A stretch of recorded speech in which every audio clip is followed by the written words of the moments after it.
Good morning students. ये हमारी पहली क्लास है साइंस में, स्पेशली ऑन फिजिक्स। तो आपकी जो इस पहले जो साइंस होती थी वो इकट्ठा होती थी, है ना। है तो अभी भी इकट्ठा, लेकिन उस पूरी बुक में जो है कुछ पोर्शन आपका फिजिक्स का है, कुछ पोर्शन केमिस्ट्री का है और कुछ पोर्शन क्या है, बायोलॉजी का है। ठीक है। तो फिजिक्स पोर्शन में जो आपकी बुक में चैप्टर्स हैं वो ये वाले चैप्टर्स हैं: motion, force and laws of motion, gravitation, work energy and sound. ठीक है। तो ये आपके 5 चैप्टर, पांचों के पांचों चैप्टर आपके फिजिक्स में आते हैं। ठीक है। तो आज हम स्टार्ट करने जा रहे हैं सबसे पहला चैप्टर विच इज़ मोशन। ठीक है, मोशन इन फिजिक्स। ठीक है। चलिए, तो जब हम कहते हैं, जब हम किसी चीज़ को मोशन में बताते हैं तो हमारा मतलब क्या होता है। ठीक है, हमारा मतलब होता है कि हम कह सकते हैं कि कोई पर्सन है ना, वो भाग रहा है। ठीक है, कार है, car is running, we can say, है ना, बाइक इज़ रनिंग। या हम ऐसा भी कह सकते हैं कि अगर हवाई जहाज अगर आसमान में उड़ रहा है, aeroplane is flying in the sky, then we can say and we must say और we use to say that it is in the state of motion. So what do we mean by the motion? हमारा motion से मतलब क्या होता है ना। Motion से हमारा क्या मतलब होता है कि हम मूव कर रहे हैं, we are changing our position, है ना, एवरी सेकेंड या एवरी टाइम। ठीक, अभी जैसे ये यहाँ पे एक लेडी दौड़ रही है, तो अभी क्या होगा, अगले ही टाइम पे ये क्या करेगी, एक स्टेप फॉरवर्ड ले लेगी, तो इसकी पोजीशन चेंज हो गई ना। पहले 1 सेकंड पहले जहाँ पे थी, अभी उससे आगे निकल गई होगी, राइट। वैसे ये कार है ना, ये कार भी चल रही होगी। तो हम 1 मिनट या 2 मिनट या 1 सेकंड बाद देखेंगे तो मूविंग कार उस प्लेस पे होगी नहीं जिस प्लेस पे ये 1 सेकंड पहले थी, है ना। तो हर ईच एंड एवरी सेकंड क्या हो रहा है, इनकी पोजीशंस में चेंज हो रहा है। ओके। तो जब भी कोई ऑब्जेक्ट क्या करेगा, लगातार अपनी स्टेट में चेंज करता जाएगा, है ना। अब ये भी देखना पड़ेगा चेंज किसके रिस्पेक्ट में हो रहा है। तो वो चेंज जो है, अगर वो टाइम के साथ साथ अपनी पोजीशन को चेंज करता जाएगा तो हम कहेंगे कि वो मोशन में है। ठीक है, समझ आया। हम क्या बोलेंगे, कौन कौन कौन से ऑब्जेक्ट मोशन में होंगे, वो सारे ऑब्जेक्ट मोशन में होंगे जो टाइम के साथ साथ अपनी पोजीशन को भी चेंज कर रहे होंगे, है ना। फॉर एग्जाम्पल, अब जरा मेरे को बताओ, हमने एक ईंट रख दी रास्ते में ले जाके, तो आपने सुबह जहाँ रखी होगी शाम को भी आपको वहीं मिलेगी। कोई उसे हिलाई डुलाई ना, तो कोई एक्सटर्नल एजेंट, है ना, वो अपने आप कूद के थोड़ी चली जाएगी, है ना। तो हम क्या कहेंगे, अब ये बताओ, ईंट हमारी जो है रखी हुई है, पत्थर जो स्टोन है, वो कैसा है, मोशन में है या रेस्ट में है। ऑफ कोर्स रेस्ट में है ना। रेस्ट में क्यों होगा, क्योंकि उसने तो चेंज ही नहीं की ना अपनी स्टेट, है ना। वह तभी हम दूसरी बात एक और एज्यूम कर लो, मानो हमने चींटी है ना, आंट। अभी हमने देखा वो मुंह, हमने उसको पकड़ा और कहीं किसी प्लेस पे ले जाकर रख दिया, है ना, वो मरे नहीं। ठीक, हम थोड़ी देर बाद क्या देखते हैं, चींटी वहाँ से गायब हो जाती है, वो भाग के कहीं चली जाती है। तो हम क्या बोलेंगे कि चींटी किस पे रही होगी, मोशन में रही होगी ना, तभी तो वो अपने एक प्लेस से दूसरे प्लेस पे जा पाई, right. So this is how we define the motion. Okay, so what is the definition of motion? We can say an object is said to be in motion if it changes its position with passes of time. Okay, passes of time मतलब time pass हो रहा है और वो लगातार अपनी position में change करते जा रहा है, and it does not change it's position with the passes of time, then it is said to be in rest. अगर वो टाइम के साथ साथ अपनी पोजीशन में चेंज कर रही है, then it is a से हाँ, मूविंग ऑब्जेक्ट। ठीक, if it is not changing, it is in rest. Okay, both the motion both the motion and rest are relative terms. For example, a boy standing on a ground of train is resting at its position but it is moving with respect to the observer standing on the ground, है ना। तो हमने क्या बात की थी, हमने किसी रिलेटिव में बात की थी ना, है ना। अब देखो मोशन में भी ये मज़ेदार चीज़ निकल के आती है। हम बोलेंगे कि कोई ऑब्जेक्ट अगर मूव कर रहा है तो टाइम के साथ साथ अपनी पोजीशन में चेंज कर रहा है तो वो मोशन में है ना। हम यही तो कहेंगे। लेकिन ये वाले फिगर में देखो, ये वाले फिगर में क्या हो रहा है, यहाँ पे एक लड़का खड़ा है ना, और यहाँ ट्रेन में भी एक लड़का खड़ा है, ब्लू कलर का तुमको दिख रहा होगा, है ना। थोड़ा जूम कर लेते हैं, चलो ठीक। यहाँ पे भी एक बॉय खड़ा है, यहाँ पे भी एक बॉय खड़ा है। अब क्या होगा, अगर मैं ये वाले बॉय के पर्सपेक्टिव से देखूंगा तो क्या होगा, ये बॉय इधर भाग रहा होगा, है ना। लेकिन जब मैं इस बॉय के पर्सपेक्टिव से देखूंगा तो मुझे क्या लगेगा, मुझे ऐसा लगेगा कि ये बॉय पीछे भाग रहा है ऐसे, है ना। बट फॉर अ वाइल अगर मैं इस बॉय को देखूं तो क्या इस बॉय ने अपनी पोजीशन में चेंज किया क्या? ये तो ट्रेन में जिस पोजीशन पे खड़ा था उसी पोजीशन पे खड़ा है ना, ठीक है। ये यहीं पे खड़ा था, यहीं पे खड़ा है, ठीक। ये तो ट्रेन के ग्राउंड पे ना तो थोड़ा इधर भागा और ना ही थोड़ा इधर भागा, ठीक है। ये जहाँ है वहाँ है, ठीक। लेकिन इसको लग रहा है कि even though it is moving in this direction,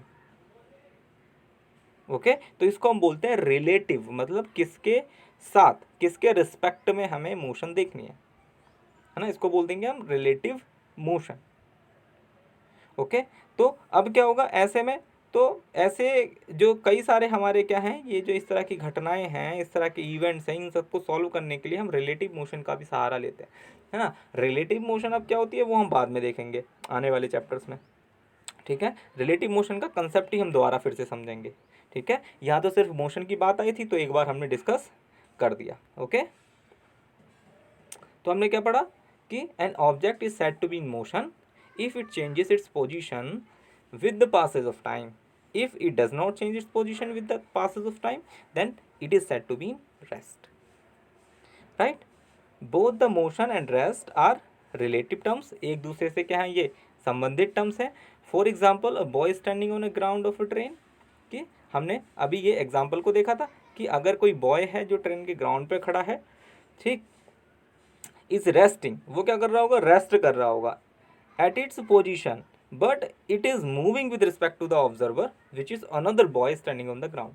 कि एक आदमी, कोई आदमी ट्रेन में खड़ा है तो वो खड़ा है ना, लेकिन सामने वालों को कैसा लगेगा जो ग्राउंड पे खड़ा होगा प्लेटफॉर्म पे, कि वो मूव कर रहा है अगर ट्रेन चल रही है तो, है ना, ठीक। तो ये सारी चीज़ें क्या हैं हमारे पास, रिलेटिव मोशन से रिलेटेड है, राइट। और हैंड टू हैंड ये क्या है हमारे पास, नोट्स हैं। तो आपके जो नोट्स स्टार्ट होंगे वो यहीं से स्टार्ट होंगे, ठीक है। आपको अपने नोट्स में यही सब यहाँ से स्टार्ट कर देना है। डेफिनेशन ऑफ मोशन, इसमें आप ये वाला फिगर बना लेंगे, ठीक है।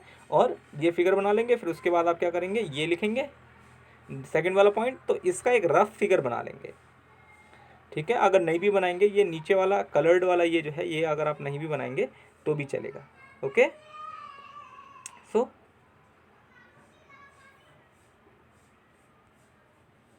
ठीक, तो अब देखो कि हमने मोशन तो देख ली, ठीक, कि हाँ मोशन में होगी। अब हम देखते हैं कि किस किस टाइप से हम जो है मोशन कर सकते हैं, किस किस तरह से हम अपनी पोजीशन में चेंज कर सकते हैं, है ना। हम अपनी पोजीशन में चेंज एक तो इस तरह से कर सकते हैं कि we are moving in a straight line, हम एक लाइन में सीधे चलते जा रहे हैं, मानो स्कूल से पैदल घर को आना, है ना। तो हम क्या कर रहे हैं, लीन आराम से सीधे रास्ते में चलते चलते चलते चलते चलते जा रहे हैं। स्कूल से छुट्टी हुई, 5-10 मिनट बाद घर पहुंच गए, है ना। तो with the passes of time we have changed our position from school to home, ठीक। This kind of motion is known as linear motion, ठीक है। When an object move along the straight, ये थोड़ी सी लैंग्वेज गड़बड़ हो गई, ठीक है, लेकिन कोई बात नहीं। When a object move along the straight line या move along the straight path is known as linear motion. वो कैसी मोशन होगी हमारी, लीनियर मोशन कहलाएगी, ठीक। दूसरी तरह से हम क्या कर सकते हैं, मान लो अगर हम गोल गोल घूम रहे हो, सर्कुलर घूम रहे हो, है ना, जैसे एयर, ठीक है। यहाँ पे क्या, यहाँ पे देखो ये है बीच में हमारा अर्थ, और अर्थ के चारों ओर ये सैटेलाइट घूम रही है ना। तो इस सैटेलाइट की जो मोशन होगी, this is orbiting the earth. So ये जो मोशन होगी इसकी ऐसे गोल गोल घूमती हुई, ये कैसी मोशन होगी इसकी, ये होगी सर्कुलर मोशन, है ना। सो सर्कुलर मोशन को कैसे डिफाइन कर सकते हैं कि when an object move along a circular path then its motion is known as circular motion, ठीक है। अगर वो किसी गोल गोल सर्कुलर पाथ में घूम रही होगी तो वो कैसा होगा, सर्कुलर होगा, ठीक। रोटेटरी मोशन, रोटेटरी, अब देखो सर्कुलेशन में और रोटेशन में थोड़ा सा अंतर होता है। सर्कुलेशन में हम क्या करते हैं, गोल गोल किसी एक पाथ पे घूमते हैं, गोल गोल, है ना। जैसे ये है अर्थ बीच में और ये है सैटेलाइट, और ये सैटेलाइट देखो अर्थ के चारों ओर क्या कर रही है, रिवॉल्व कर रही है ना। कैसे रिवॉल्व कर रही है, लेट मी शो यू, ऐसे, ये इस ऐसे गोल पाथ में अर्थ के चारों ओर रिवॉल्व कर रही है। तो इस तरह से अगर वो रिवॉल्व करेगी तो हम बोलेंगे इसको क्या बोलेंगे, सर्कुलर मोशन बोलेंगे, राइट। और रोटेटरी मोशन में क्या होता है, रोटेटरी मोशन में कोई भी ऑब्जेक्ट रोटेट हो रहा होता है। रोटेट मतलब it is rotating about any of its fix axis, right. For example this fan, right, this fan has an axis, ठीक। which type of axis, which axis,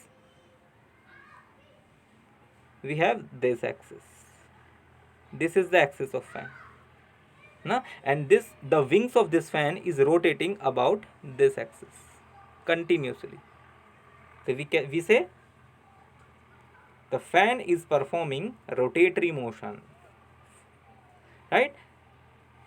As I have given in the homework, the motion of spinning top is also a rotatory motion because it rotates about a particular axis, right. So there is a difference between circular motion or rotatory motion, right. When an object rotate about a fixed axis, then its motion is known as rotatory motion, ठीक। किसी fix axis की, जैसे यहाँ पे एक fan था, है ना। चलो नेक्स्ट आती है हमारी ऑसिलेटरी मोशन। अब देखो ऑसिलेटरी मोशन क्या होती है ना। उसमें क्या करता है, कुछ ऑसिलेट करता है ना। For example we have this pendulum, right, we have this pendulum here. तो ये जो पेंडुलम है आप इसको देख रहे होगे, ये पेंडुलम यहाँ से गया, है ना। ये पेंडुलम यहाँ पे था पहले बीच में, हमने इसे पकड़ा, यहाँ खींच दिया और फिर ये छोड़ दिया, तो ये इस तरह से लगातार मोशन करने लग गया,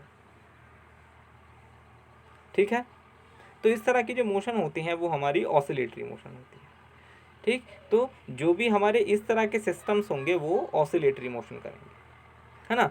इसमें एक इम्पोर्टेंट बात ये भी है कि ये जो वाइब्रेटरी मोशन है ये भी एक टाइप का क्या है, ऑसिलेटरी मोशन है ना। ये ऑसिलेटरी कैसे है, देखो आपने ये स्ट्रिंग लिया, इस स्ट्रिंग को नीचे खींच दिया और फिर आपने इसको छोड़ दिया, ठीक। आप जैसे ही इसको छोड़ेंगे तो ये क्या करेगा, ऊपर जाएगा, नीचे जाएगा, ऊपर जाएगा, नीचे जाएगा, ऊपर जाएगा, नीचे जाएगा, ऊपर जाएगा, नीचे जाएगा, और इस तरह से क्या करता रहेगा, ये मोशन करता रहेगा। जैसे यहाँ डॉटेड लाइन में है ना, तो ये दिखा रखा है कि एक बार ऊपर गया, ठीक है, फिर दिखा रखा है कि ये एक बार नीचे आया।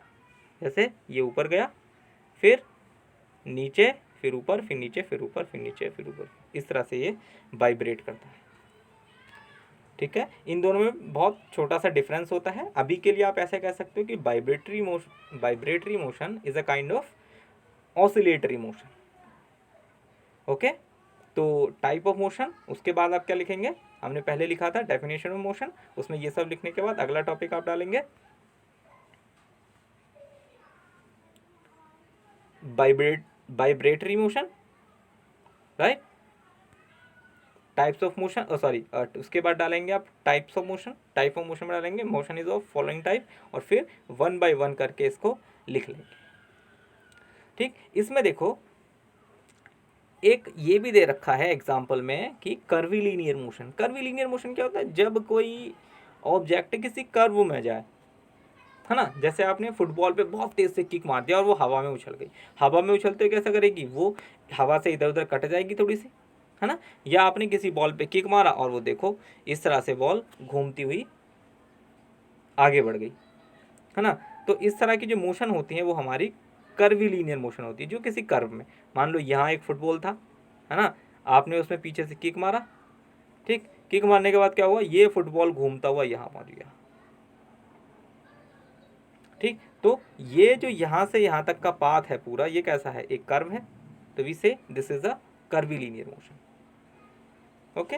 सो this is not a particular type of motion, है ना, but we can observe it in a life, ठीक। तो आज के लिए हम इतना ही पढ़ेंगे, ठीक। आप प्रॉपर नोट्स इसके बनाते रहिए। तो आज की क्लास यहीं तक, आगे हम इसके आगे नेक्स्ट पढ़ने वाले हैं, ओके। तो घर में ही रहें, सेफ रहें, 20-20 मिनट बाद आप जो है अपने हैंड वॉश करते रहें। Take care.